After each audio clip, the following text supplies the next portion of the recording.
இங்கே மழை, திடீர்னு மழை. திடீர்னு மழை இல்லை, எனக்கு மழை வர்றது தெரியல.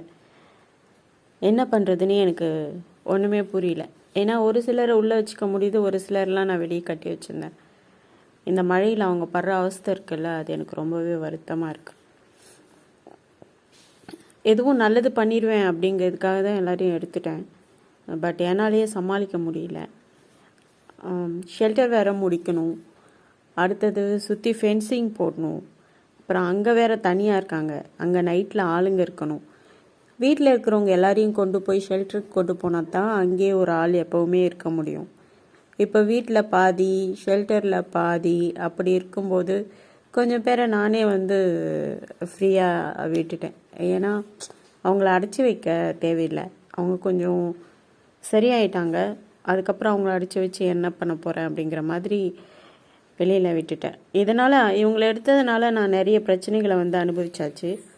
இருந்தாலும் என்ன பண்ணுறதுன்னு தெரியல. இப்போது மழை ஒழுகலினாலும் அங்கங்கே ஈரமாக இருக்கிறதுனால படுக்கிறதுக்கு கொஞ்சம் சங்கடப்படுறாங்க. ப்ளீஸ் எனக்கு உதவி பண்ணுங்கள். நான் உண்மைதான் பேசுவேன், பேசுவேங்கிறது நீங்கள் நம்பினீங்கன்னா எனக்கு உதவி பண்ணுங்கள். மோஸ்ட்லி நான் பொய் பேசக்கூடாதுன்னு சொல்லிட்டு முடிவு பண்ணியிருக்கேன். ஏன்னா பொய் எந்த விதத்துலேயும் நமக்கு உதவாது. அதனால் நான் உண்மையை சொன்னதுனாலே நிறைய பிரச்சனைகளை சந்திச்சிருக்கேன். இப்போ பொய் பேசுறதில்லை அப்படி சொல்லிட்டு முடிவு எடுத்திருக்கேன். ஸோ என்கிட்ட நாய்கள் இருக்காங்க, ஆனால் அவங்கள காட்சி பொருளாக்கிறதுக்கு எனக்கு விருப்பம் இல்லை. அடுத்து அவங்கள காண்பிச்சு நான் ஃபண்ட் ரைஸ் பண்ணும்போது அது என்னமோ சின்ன வயசில் என்னை காண்பிச்சு வேறு நிறுவனங்கள் டொனேஷன் கலெக்ட் பண்ணி எனக்கு சிகிச்சை பண்ணது எல்லாமே ஞாபகத்துக்கு வருது.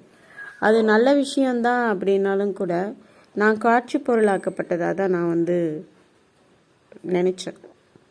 அப்போ எனக்கு ரொம்ப வருத்தமான உணர்வு தான் வந்தது. ஆனால் நாய்களுக்கு மனமில்லை, எண்ணங்கள் இல்லை, எதுவுமே இல்லை. அதனால் அவங்க அப்படிலாம் ஒரு கில்ட் ஃபீல்குள்ளேயோ இல்லை வேறொரு உணர்வுக்குள்ளேயோ அவங்க போக மாட்டாங்க. இருந்தாலும் அப்படி அவங்கள பரிதாபத்திற்குரியவர்களாக காண்பிக்கிறது எனக்கு அப்படி உகந்ததாக இல்லை.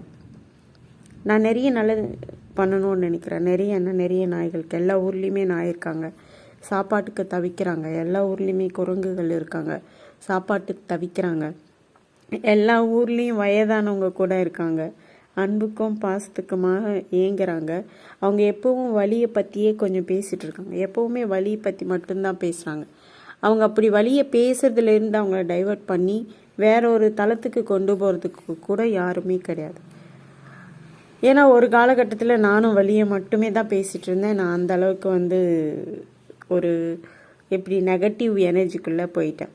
ஸோ அதனால் இப்போ நம்ம எல்லாருமே சேர்ந்து ஒரு பாசிட்டிவ் எனர்ஜியாக இருப்போம் அப்படிங்கிறதுக்காக தான் நான் உங்ககிட்ட கேட்குறேன். என்னென்னா எனக்கு கொடுங்க. நான் ஷெல்டர் முடிக்கணும். அடுத்தது ஷெல்டர் மட்டும்தான் முடிக்கணும்.